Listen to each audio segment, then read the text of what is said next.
But they announced fourth place, and it wasn't me.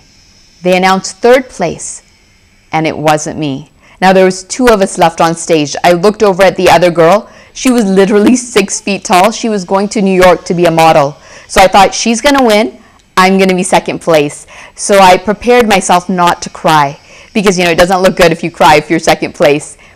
But then they said that she was second place and I was the new Miss Tina Washington, and I just started to cry and praise God because never in my wildest dreams had I thought that I would win this competition. As a bubbly 10-year-old girl, I used to love to run and jump and dance. I was good at sports. I used to dance in school functions.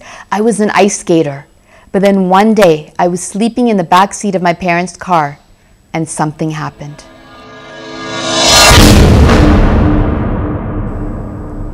When I woke up, there were ambulances all around, and doctors told my parents that I would never walk again.